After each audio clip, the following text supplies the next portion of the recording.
오늘의 말씀입니다. 요한복음 8장 31절에서 42절입니다. 다 함께 읽겠습니다.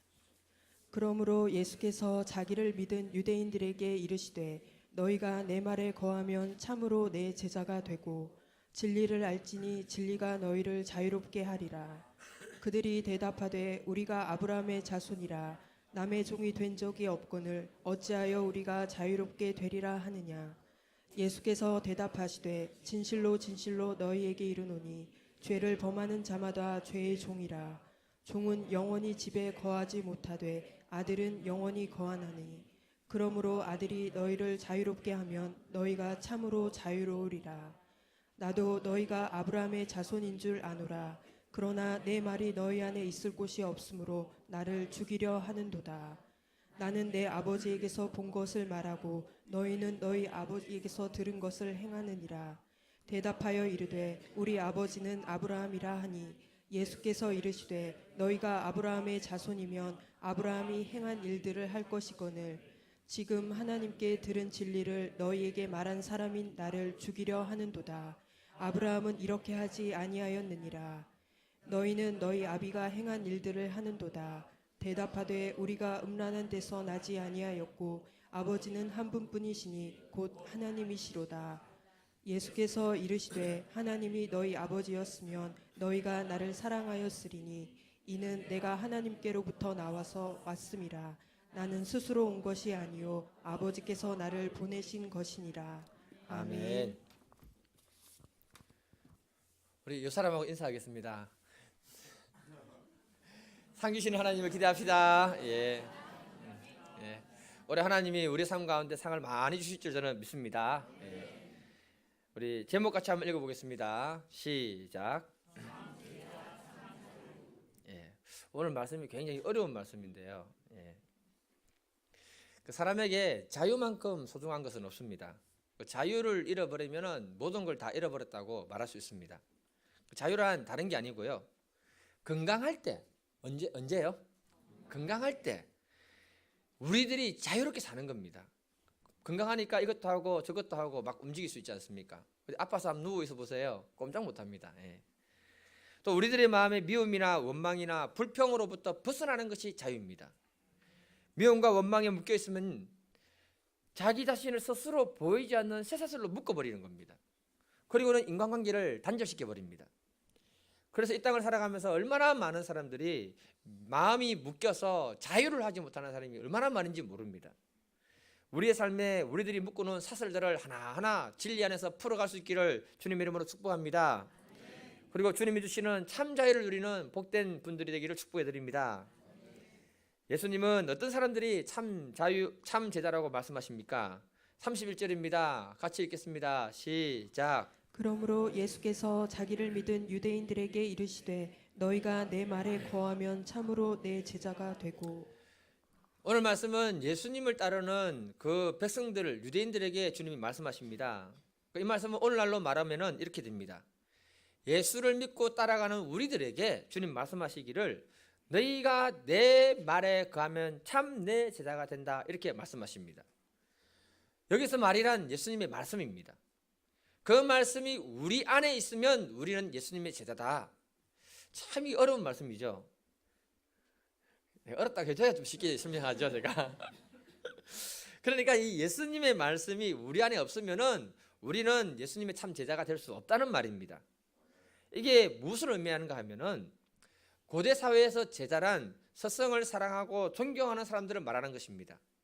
그러면서 스승으로부터 배우는 학문과 철학과 사상을 그대로 받아들이는 사람들이 제자들입니다.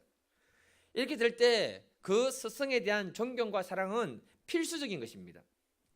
서양 근대 철학자인 칸트로부터 영향을 받았던 철학자인 피에테라는 분이 있는데요. 이 사람은 사랑에 대해서 이렇게 말했습니다. 존경이 없으면 참된 사랑은 결코 성립하지 않는다. 뭐가 없으면요? 존경이 없으면. 사람을 사랑하려면 상대방에 대한 존중, 존경이 뒷받침될 때 진짜 사랑할 수 있는 것이다 이렇게 말합니다.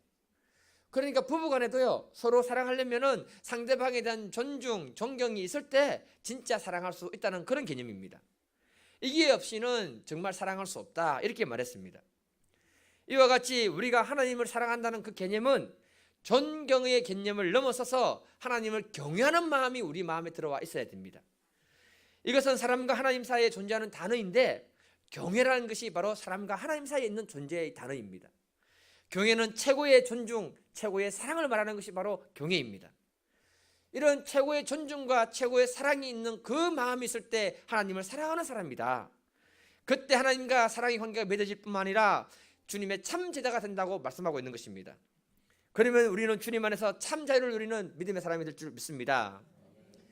우리가 신앙생활을 잘못 이해하면요, 하나님과 우리와의 관계를 이해관계로 만드는 경우들이 굉장히 많습니다. 무슨 관계예요? 이해관계. 여러분, 이해관계가 뭡니까? 기브 앤 테이크 아닙니까? 하나 주고 그 사람이 하나 주면 하나 받고, 이해관계 속에서 하나 줬는데 안 주면 섭섭해지고 시험에 드는 거 아닙니까? 이해관계 있는 분들은 내가 하나님께 뭔가를 잘해야 하나님이 나를 축복하실 것이다, 이런 생각을 가지는 분들이 굉장히 많습니다. 또 우리가 하나님의 축복을 받으려면 교회 와서 헌신 많이 하고, 오늘부터 이제 헌신 안 하면 어떡하지? 봉사 많이 하고 헌금 많이 하고 막 그렇게 해야 하나님께 축복받는다고 생각하는 분들이 있습니다. 그것이 바로 이해관계에서 출발하는 잘못된 신앙이라는 것입니다. 그러면 우리가 건강한 신앙생활을 할 수 없게 됩니다. 주님의 참 제자가 되려면 주님은 이해관계보다는 사랑의 관계를 원하신다는 사실을 기억해야 됩니다. 하나님은 우리하고 이해관계를 원치 않습니다. 만일에 하나님이 이해관계를 원했다면 우리가 죄인 되었을 때에 예수님을 십자가에 못 박고 그의 아들의 생명을 우리를 위해서 대신 내어줄 필요가 없는 것입니다. 예수님, 하나님이 이해관계를 원했다면 우리가 무수히 드리는 그 기도 속에 기도 응답을 하시고 난 다음에 그 다음에 얘야 나도 들어줬으니까 너도 이거 해줘, 이렇게 요구했을 것입니다. 하나님이 만약에 이해관계를 원했다면 우리에게 불만을 표출할 겁니다. 내가 지금 예수를 믿은 지 10년, 20년, 30년이 됐는데 왜 수준이 이것밖에 안 되니? 책망 아닙니다. 주님은 그런 말 하지 않는다는 거예요. 늘 부족한 우리 모습을 안아주시고 불쌍히 여겨주시는 분이 우리 하늘 아버지십니다. 왜 그렇게 하실까요? 우리를 너무너무 사랑하기 때문에 그렇습니다. 그래서 하나님은 저와 여러분들과 사랑의 관계를 맺고 싶어하는 분이 하나님이십니다. 이번 주에 조엘 오스틴 목사의 최고의 삶을 갖다가 독파를 했는데요, 그 책을 읽어보니까 이런 말이 있습니다. 자기 아버지 친구 중에서 플로리다에서 이 오렌지 농사를 해서 큰 부자가 된 사람이 있습니다. 어떤 해 겨울에 극한 한파가 불어닥친다는 일기예보가 있었습니다. 그래서 다른 과수원 주인들은 벌벌 떨면서 혹한으로 혹시 오렌지 나무가 죽으면 어떡하지, 열매가 다 죽어버리면 어떡하지 걱정했습니다. 그런데 이분은 놀라운 믿음을 소유한 거예요. 그는 한파가 들어닥치기 전에 가수원을 돌아다니면서 나무를 향해서 선포합니다. 하나님, 우리 오렌지 나무 다 지켜주시고 한파에 얼어 죽지 않을 줄 믿습니다. 그렇게 될지어다. 막 소리 지르면서 돌아다니는 거예요. 다른 사람들이 보니까 비웃었습니다, 여러분. 예. 그런데 한파가요, 잠시 있는 것이 아니고 거의 이틀 동안 있었습니다. 오렌지 나무는요, 추우면 얼어 죽습니다, 여러분. 다른 과수원 주인들은 농작물들이 얼어 죽을까 봐 전전긍긍하고 두려워하는데 이분은 자기 농사를 보여주신 하나님을 믿었고 끊임없이 감사를 했습니다. 그 결과가 어떻게 되었을까요, 여러분? 한파가 물러가니까요, 주변의 가수원들이 거의 다 폐허가 되었습니다. 그런데 신기한 것은 자기 가수원은 하나님이 큰 이불로 덮어놓은 것처럼 아무것도 상하지 않고 다 나무가 살았다는 것입니다. 우리가 하나님과 사랑의 관계를 맺게 되면 그분은 우리의 기도를 외면치 않는 분인 줄 믿습니다. 이것이 그분과 참 사랑의 관계를 맺은 사람들에게 주어진 축복이라는 것입니다. 모든 사람들이 두려워 떨 때 우리는 두려워 떨지도 않고 쫄지도 않는 것입니다. 왜냐하면 생사화복의 주권자는 하나님이십니다. 그리고 우리 아버지이기 때문에 우리를 도우십니다. 우리를 도우시고 난 다음에 하나님이 우리들에게 얘야 도와주시니까 뭐 좀 해줘, 그런 말 절대 안 합니다. 이것이 바로 사랑의 관계라고 말씀하고 있는 것입니다. 요한일서 4장 16절, 하나님이 우리를 사랑하시는 사랑을 우리가 알고 믿었노니 하나님은 사랑이시니라. 사랑 안에 거하는 자는 하나님 안에 거하고 하나님 안에 또 그 안에 거하시느니라. 사도 요한은 말합니다. 우리가 하나님을 믿게 된 동기는 하나님이 우리를 먼저 사랑해 주셨기 때문이라고 말하고 있습니다. 그의 사랑을 깨달았을 때 하나님을 온전히 믿는 믿음이 되는 것입니다. 하나님의 사랑 안에 우리가 있기 때문에 하나님이 우리 안에 있고 우리도 하나님 안에 있는 줄 믿습니다. 그래서 하나님은요, 늘 저와 여러분들과 사랑의 관계를 맺기를 원하는 분이 바로 하나님이라고 말씀하시는 겁니다. 예수님이 십자가에 못 박힐 때 대부분의 제자들이 다 도망갔습니다. 나쁜 놈들입니다. 예수님이 벌하신 것을 눈으로 봤습니다. 그러면 주님과 함께 살아야지요. 베드로 뭘 하는가 하면 나는 물고기 잡으러 간다. 그러니 바닷가에 가서 물고기 잡았을 때 잡히겠습니까, 여러분? 저 같으면 안 잡히게 만들 겁니다. 예. 그런데 예수님은 마음이 좋아서 찾아갑니다. 그리고는 물고기 잡지 못한 그들에게 고기를 잡도록 도와주십니다. 그 생선을 아침에 같이 먹으시면서 식사 후에 예수님이 베드로에게 말씀하십니다. 요한의 아들 시몬아, 너가 이 사람들보다 나를 더 사랑하느냐? 주님이 베드로에게 정말 어려운 질문을 던졌습니다. 그것도 3번씩이나, 한 번도 아니고. 요한의 아들 시몬아, 너가 이 사람보다 나를 더 사랑하느냐? 베드로가요, 너무 가슴이 찔리니까 정말 힘들게 주님, 제가 주님 사랑합니다, 이렇게 말합니다. 예수님이 도망간 베드로를 찾아간 것은 베드로하고 이해관계를 맺기 위해 찾아간 것이 아닙니다. 예수님은 베드로와 다시 새로운 참 사랑의 관계를 맺고 싶어서 찾아갔던 것입니다. 지금까지 제자들은 예수님과 관계를 이해관계로 맺고 있었습니다. 주님이 한 자리 하시면 우리에게 자리 주시겠지, 그렇게 믿고 따라갔습니다. 이것이 바로 이해관계입니다. 그러다 보니 제자들은 예수님과 누가 좀 더 친해지는가, 이게 굉장히 민감한 겁니다. 그래서 서로 시기하고 질투하고 미워하고 갈등했습니다. 교회도 이럴 수 있습니다, 여러분. 누가 최 목사하고 더 친한가? 누가 최 목사하고 특권인가? 아무도 내 옆에 안 오시더라고요.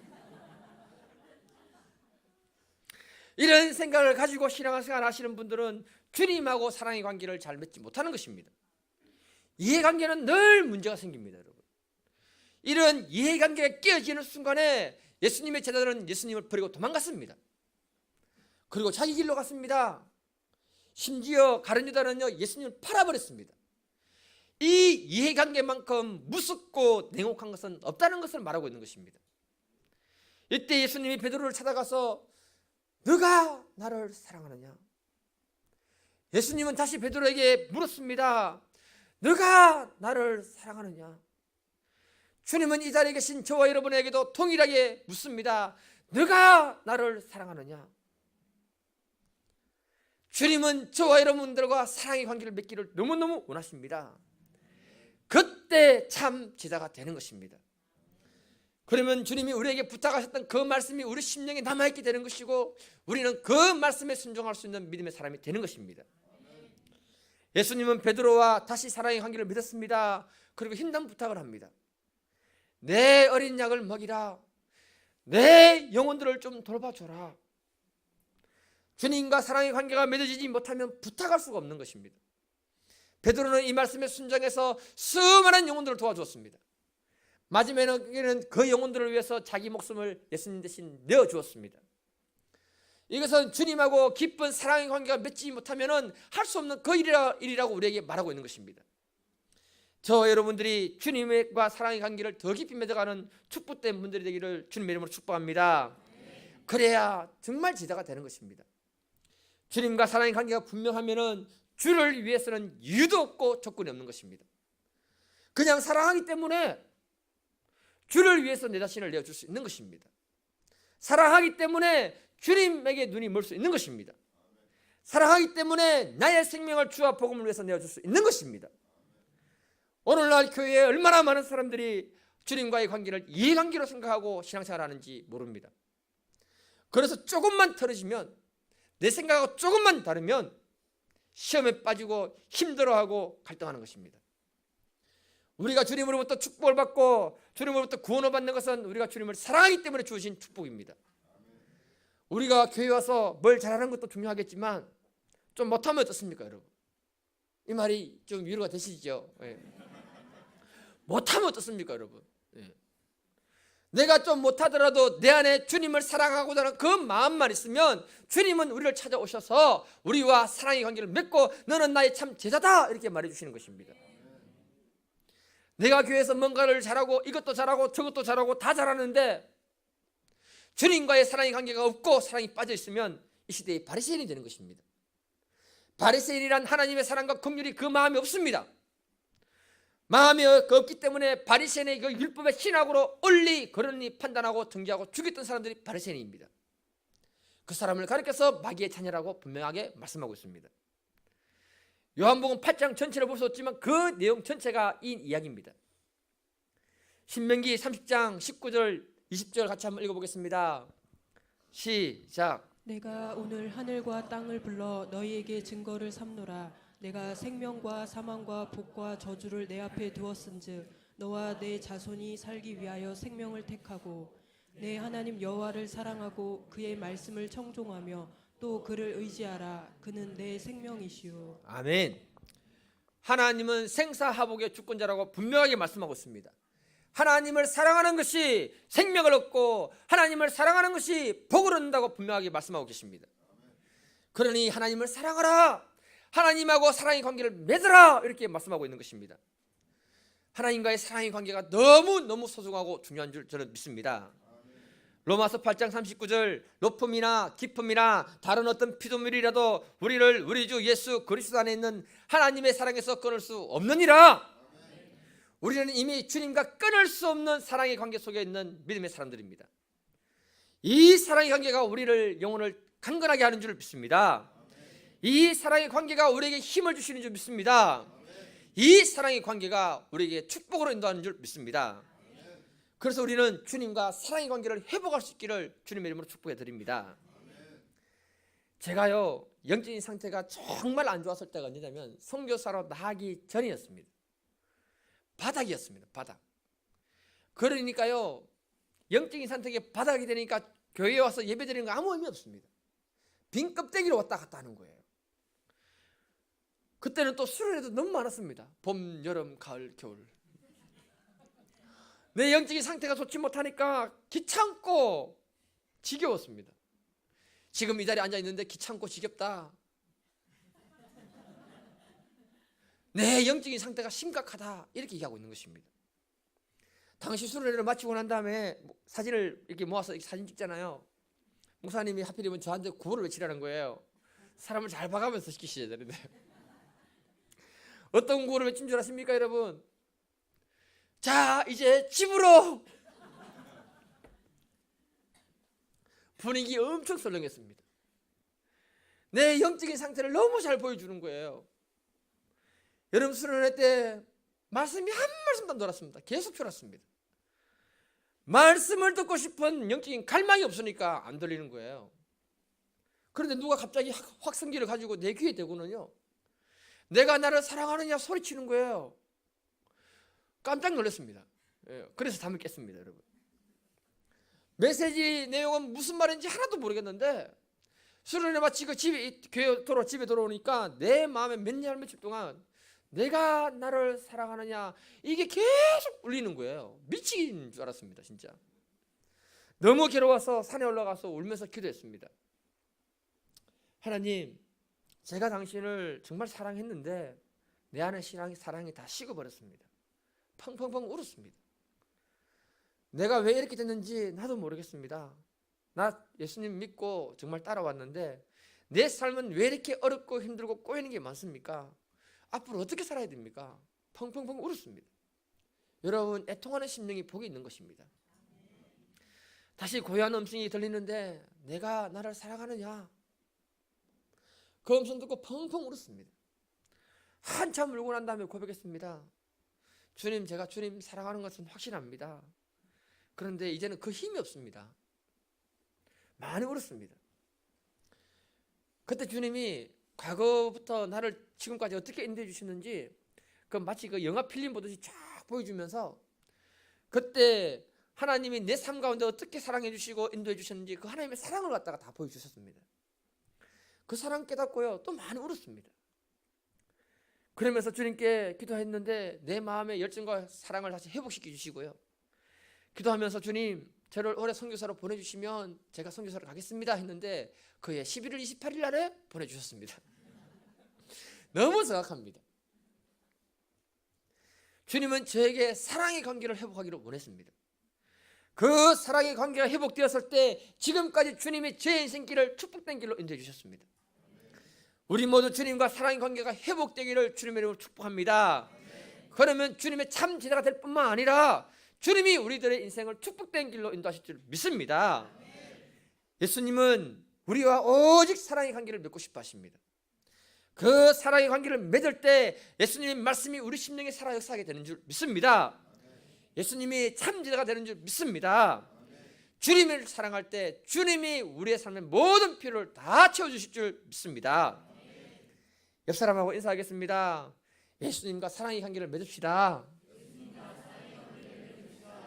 이것이 참 제자입니다. 참 제자에게 주어지는 축복이 뭐라고 하십니까? 31절 32절 같이 한번 읽겠습니다. 시작. 그러므로 예수께서 자기를 믿은 유대인들에게 이르시되 너희가 내 말에 거하면 참으로 내 제자가 되고 진리를 알지니 진리가 너희를 자유롭게 하리라. 예수님의 참 제자가 되면 우리에게 주어지는 것은 자유라고 말씀하십니다. 진리를 알지니 진리가 너희를 자유케 하리라. 쉬운 번역으로 보니까 그때 너희는 진리를 알게 되고 진리가 너희를 자유케 할 것이다. 우리가 예수님과 사랑의 관계를 딱 맺는 순간부터 그때부터 진리가 무엇인지를 정확하게 알게 되는 것입니다. 그리고 주님이 주시는 그 진리로 우리는 자유하는 삶을 살게 된다고 말씀하고 계십니다. 그런데 오늘 이 말씀을 말씀하시는 그 본문 배경을 잠시 보게 되면요, 33절에 보면 그들이 이렇게 시작됩니다. 그들은 그 시대의 바리새인들입니다. 이들한테 예수님이 자유케 되리라 하니까 머리가 나빠서인지 이해를 못하는 거예요. 그러니까 뭐라고 얘기하는가 하면은 어찌하여 우리가 자유롭게 되리라고 말하느냐 이렇게 되어듭니다. 34절에 예수님이 말씀하십니다. 죄를 범하는 자마다 죄의 종이다. 마치 예수님은요 동문서답 하듯이 말하고 있습니다. 너희들은 죄를 짓는 자들이다. 죄를 짓기 때문에 너희들은 죄의 종이다. 이렇게 단호하게 선을 꺼서 말합니다. 그 시대 바리새인들은 율법에 꽉 묶여 있었습니다. 613가지 율법에 묶여가지고 하면 되나 안 되나 논쟁하다 끝내고 그것을 했을 때는 비판하고 등지하고 죽이는 일이 그들이었습니다. 정작 중요한 것은 하나님하고 사랑의 관계인데 이 관계는 없는 겁니다. 율법의 참된 정신은 사랑인데 하나님을 사랑하지 않으니까 그 사랑을 모르는 것입니다. 심각한 것은 사랑을 잃어버린 것인데 그걸 인정하지 못했던 것입니다. 그리고는 그 마음에는 예수를 죽이고자 마음을 먹었다고 말하고 있습니다. 40절에 보니까 지금 하나님께 들은 진리를 너희에게 말하는 사람이 나를 죽이려 하는도다. 바리새인들이 예수님을 죽이려고 했습니다. 여러분, 그들은 그 마음의 시기와 분노와 질투로 예수님을 살인하고자 했던 악한 사람이라고 말하고 있습니다. 바리새인은 그 시대에 하나님을 잘 섬기는 종교 지도자들입니다. 겉으로는 하나님을 잘 섬기는데 그들의 마음에는 하나님을 경외하는 마음이 전혀 없었습니다. 하나님과의 사랑의 관계가 전혀 없었다는 것입니다. 그러면서 율법에 묶여있는 자들이라고 말하고 있는 겁니다. 그래서 그들은 자유가 없었고 신앙생활을 자유 없이 했던 것이고 그의 삶을 묶어버렸던 것입니다. 이 말씀에서 우리에게 주는 교훈이 너무너무 많습니다. 우리가 정말 하나님을 사랑하지 않으면 바리새인이 되는 것입니다. 세상 사람들 한번 보세요. 지금 일요일이라고 열심히 주무시고 계십니다. 자기 하고 싶은 거 다 하고 계십니다. 그런데 우리는 꼭두 새벽에 밥 먹고 1부 예배 드리고 2부 예배 드리러 왔습니다.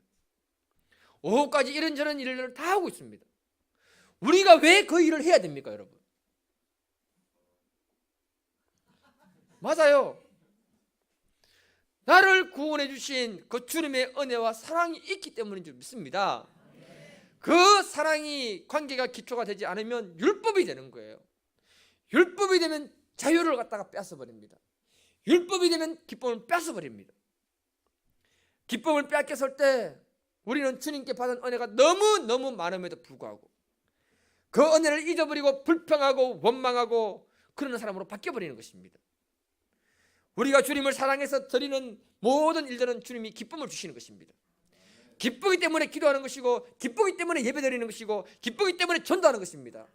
기쁘기 때문에 헌신하고 예물을 드리는 것입니다. 우리의 마음에 기쁨이 있기 때문에 그 일을 하는 그 자체가 바로 자유인 것입니다. 그래서 오늘 본문에서 말하는 자유는요, 은혜, 기쁨, 이 단어와 대치할 수 있는 것입니다. 서울에 옥하는 목사님이 있을 때 사랑의 교회를 다녔던 어떤 여자분이 있습니다. 어느 날 병원에 가보니까요, 진단을 받았는데 암말기라고 진단받았습니다. 의사가 3개월밖에 못 산대요. 그러니까 충격을 받을 거 아닙니까? 그러면서 자기의 신앙을 다시 살펴보게 된 것입니다. 너무 형식적으로 신앙생활을 했던 것입니다. 그렇게 된 이유가 뭐냐면 삶이 너무 힘드니까. 여러분, 강남이라고 다 잘 사는 거 아니에요. 예. 너무 힘드니까, 일을 해야 되니까 예배를 제대로 드리지 못하고 먹고 살아야 되니까 일을 많이 했던 것입니다. 그런데 사형 선고를 받고 나서 보니 내 삶이 너무 하나님 앞에서 형식적이었던 것입니다. 그래서 자기의 형식적인 신앙을 회개하고는 어떻게 하면 주님을 사랑할까? 그렇게 하고는 늦은 시간에 일을 마치고는 교회에 와서는 기도를 하고 교회 그 넓은 예배당을 청소를 하기 시작하는 겁니다. 암 걸린 상태에서. 여러분은 암 선고를 받고 나서 3개월 남았다면 뭐 하시겠습니까, 여러분? 산에 들어가실 겁니까? 한나는 옥하는 목사님이 예배당에서 소리가 들리니까 나왔던 겁니다. 이분이 청소하고 있는 것을 보고 목사님이 그분을 처음 알게 된 겁니다. 이분이 암이 걸렸는지 자기 교인인지 그것도 몰라요. 교인 너무 많으니까. 저도 그랬으면 좋겠습니다. 그러면 안 되겠죠. 암이 나면 안 됩니다. 다 이렇게 알아야죠. 1000명이고 10,000명이고 알아야 됩니다. 그런데 그분이 뭐라고 얘기하는가 하면은, 자기가 이렇게 주님의 교회를 매일 청소하고 섬길 때 주님이 자기 마음에 주시는 그 평안과 기쁨이 있어서 너무너무 감사합니다. 그렇게 얘기하는 거예요. 의사가 3개월 산다고 했는데 6개월 살고 주님의 품에 안겼습니다. 죽음 앞에서도 두려워하지 않고 주님의 몸된 교회를 섬겼다는 겁니다. 이것이 바로 하나님하고 사랑의 관계가 제대로 형성된 믿음의 사람인 줄 믿습니다. 그런 사랑의 관계가 형성이 되면 죽음에서도 자유하게 되는 줄 믿습니다. 로마서 8장 2절, 이는 그리스도 예수 안에 있는 생명의 성령의 법이 죄와 사망의 법에서 해방하였음이니라. 우리가 주님과 사랑의 관계를 맺었다면 주님이 우리를 죄에서 해방시키는 줄 믿습니다. 우리가 주님과 사랑의 관계를 맺었다면 죽음으로부터 자유하게 하시는 줄 믿습니다. 요한복음 8장을 보게 되면 가늠하다 잡힌 여인이 나옵니다. 그 여인이 수많은 사람들 앞에 수치를 당하고 있습니다. 돌에 맞아 죽어야 되는 죽음의 공포 앞에 떨고 있습니다. 그런데 주님이 수많은 사람들 앞에서 이렇게 말합니다. 너희 중에 죄 없는 자가 먼저 돌로 치라. 뭐든 말을 잘해야 돼요. 죄 없는 자가 먼저 치라. 그러니까 사람들이 돌을 다 놓고 갔다고 합니다. 주님은 이때 그 여인을 죄에서부터 자유케 하셨습니다. 주님은 그 여인을 죽음으로부터 자유케 하셨습니다. 예수님이 이 땅에 오신 목적은 우리들에게 자유를 주기 위해서 오셨습니다. 그래서 병들고 연약한 자를 주님이 고쳤습니다. 그리고 주님은 십자가에서 이미 2000년 전에 십자가에 매달리실 때 우리에게 이미 치유를 선포하셨습니다. 우리는 이것을 믿고 우리가 건강하게 살 것을 믿음으로 선포할 수 있기를 바랍니다. 질병으로부터 이미 자유함을 얻었습니다. 마음의 염려와 근심이 있는 사람들에게 주님 말씀하십니다. 요한복음 14장 1절, 너희는 마음에 근심하지 말라. 하나님을 믿으리 또 나를 믿으라. 주님은 우리 마음의 염려와 근심과 걱정으로부터 자유케 하십니다. 왜냐하면 우리를 사랑하시기 때문에 우리의 모든 필요를 채우실 줄 믿습니다. 마음의 두려움으로 가득한 분들에게 선포하십니다. 이사야 41장 10절, 두려워하지 말라. 내가 너와 함께함이라. 놀라지 말라. 나는 네 하나님 됨이라. 내가 너를 굳세가리라. 참으로 내가 너를 도와주리라. 참으로 나의 어려운 오른손으로 붙들어 주리라. 주님은 우리 인생에 찾아오는 모든 두려움으로부터 벗어나게 하십니다. 전능한 주님이 우리와 함께 하시면서 우리를 도우신다고 했습니다. 우리가 주님과의 사랑의 관계가 분명하면 모든 두려움으로부터 벗어나게 될 줄 믿습니다. 주님이 우리 삶 가운데 도우심의 손길을 보여주시는 줄 믿습니다. 어떤 여자분이요, 교회를 처녀 때부터 다녔습니다. 처녀들은 잘 들어야 됩니다. 결혼할 때는요 불신자하고 결혼한 거예요. 결혼 당시에 남편이 내가 교회 가면 결혼하면 교회 갈게 속으면 안 됩니다. 예. 그런데 이 남자가 결혼하더니 배신을 땡기는 거예요. 남편이 속았다는 그 마음이 끊이시니까 미움이 막 올라오잖아요. 남편이 사회생활 하더니 술은 또 얼마나 잘 마시는지, 예. 고래고래 먹고는 와서 뻗어 있는 겁니다. 부인이 남편을 볼 때마다 속에서 열불이 올라오는 거예요. 이거. 오랫동안 이 문제로 기도를 하는데 그래도 미움이 사라지지 않는 겁니다. 어느 날 기도하는데 하나님이 그를 불쌍히 여겨라 이렇게 말씀해 주는 거예요. 그런데 보면 원수같이 보이잖아요. 그런데 철야 기도를 집에 마치고 딱 들어가는데 남편을 보는데 고두망태가 내가 뻗어 있는 거예요. 근데 갑자기 이 남편이 불쌍하게 보이더랍니다. 자기도 모르게 감사할 거리가 너무 많이 나오는 거예요. 보니까 남편은 술을 먹어도 외박은 한 번도 한 적이 없다. 외도를 한 적이 없다. 자기가 이렇게 철야 예배를 마치고 늦게 집에 가는데 자기도 술을 먹고 늦게 오니까 왜 늦게 오느냐고 잔소리 하지 않는다. 자기가 지금까지 교회를 다니는데 교회 나가지 마라 이렇게 말하지 않았다. 이 세상이 얼마나 살기 힘듭니까 여러분. 그런데 가정과 자녀들을 지키기 위해서 책임을 다하고 있는 그 남편을 보니까 너무너무 감사한 거예요. 이래저래 감사가 보이기 시작하는 겁니다. 남편들을 좀 불쌍히 여겨주시기를 주님의 이름으로 축복합니다. 불쌍히 여기는 마음이 생기니까 눈물이 나는 거예요. 그날 또 뻗어 있는데 옷 벗기고 침대에 눕혀놓고는 남편이 불쌍해서 침대 밑에서 손을 먹고 눈물로 기도를 하는 거예요. 하필이면 그때 남편이 눈을 떴습니다.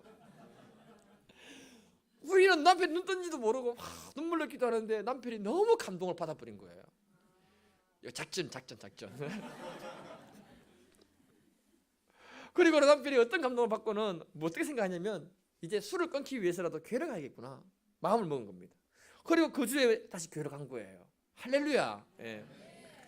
하나님이 그 여인에게 남편을 불쌍히 여기는 마음을 주심으로 남편에 대한 미운 감정으로 자유케 하셨습니다.